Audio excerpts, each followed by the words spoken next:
Il y avait tous mes amis qui étaient là. Ils avaient tous un regard grave. Roman qui me regardait pas. Roman qui me regarde pas, c'est bizarre. Ma sœur me rappelle, oui, tu sais, il y a eu des attentats. J'étais là, ah bon? Puis elle m'a fait le regard qui veut dire non, pas de sarcasme aujourd'hui. Et en fait, malheureusement, ce soir-là, Victor, il a été touché et juste ça, et j'ai hurlé. Mais presque plus hurlé qu'avec mes douleurs. À la mort, en fait, j'ai hurlé. Je disais non, c'est pas vrai. Et je sais pas si je l'ai fait consciemment, mais je me souviens que quand les amis venaient, je comptais. Je disais, bon, lui est bien là, lui est bien là, lui est bien là.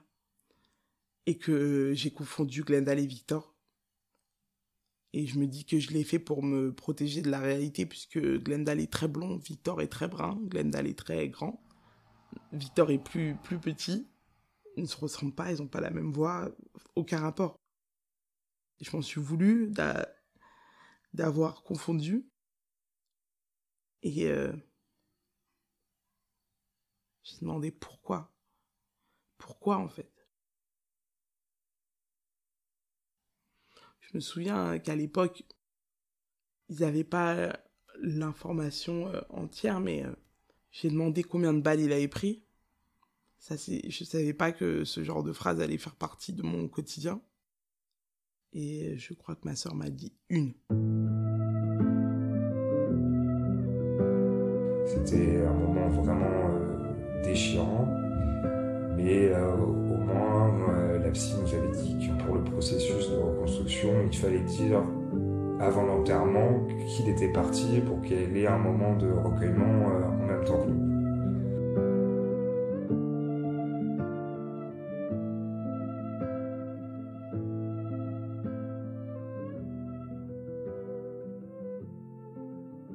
Et là, c'était l'injustice, en fait. J'étais là, c'est injuste, c'est pas possible. Pourquoi je suis là et pas lui? À ce moment-là, j'ai pensé, mais en fait, ce soir-là, j'ai même pas vu ma vie défiler. Parce que quelle vie peut être assez remplie pour défiler à 24 ans? Et je me suis dit, mais sa vie a été trop courte. Sa vie, elle a été trop courte. Et je me suis dit, pourquoi t'as organisé cet anniversaire? C'est à cause de toi qu'il est mort. J'ai culpabilisé pour de mauvaises raisons, pour des gens qui ne le méritaient pas. On m'a annoncé que l'enterrement était 2 jours après. Et j'étais tellement à l'ouest que je me souviens avoir demandé et comment je viens. Et ma sœur m'a calmement fait comprendre que c'était pas possible.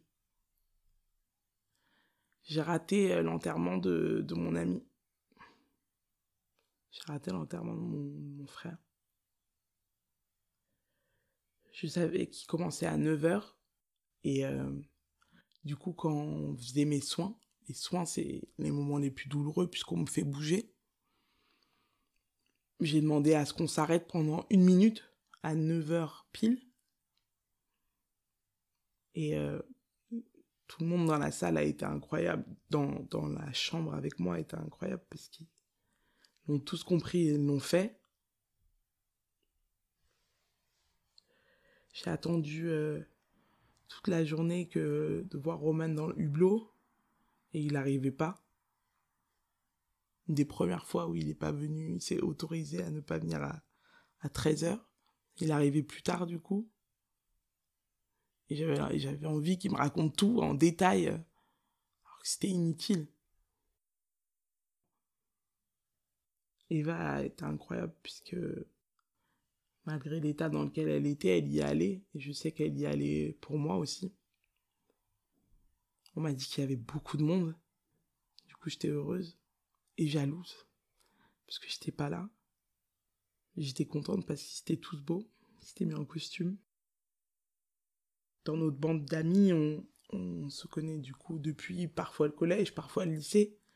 Et malgré le temps, malgré les boulots, les écoles supérieures, on est toujours restés proches. Mais c'est vrai qu'avec Victor, je le voyais moins. On avait toujours cette coutume des anniversaires, Nouvel An, Noël, vacances d'été, quoi qu'il arrive, comme une famille. Et je me suis dit, mince, en plus, c'est quelqu'un que tu vois moins qui est mort. C'est celui que tu vois le moins, c'est celui qui a fait l'effort de venir pour ton anniversaire. J'ai essayé de me rappeler les derniers mots qu'on a eus. Je me souviens qu'on a bu du martini et que j'ai plus jamais bu de martini depuis. Victor, il était amoureux. Il était aussi fou amoureux que moi, je pense. Il était fou amoureux d'Alexandra. J'ai pensé à elle, comment elle devait être, son frère, ses parents.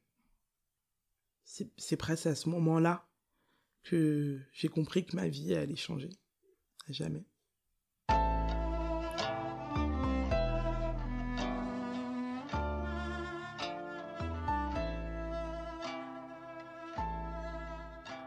Peut-être que c'est le fait de ne pas avoir pu aller à l'enterrement.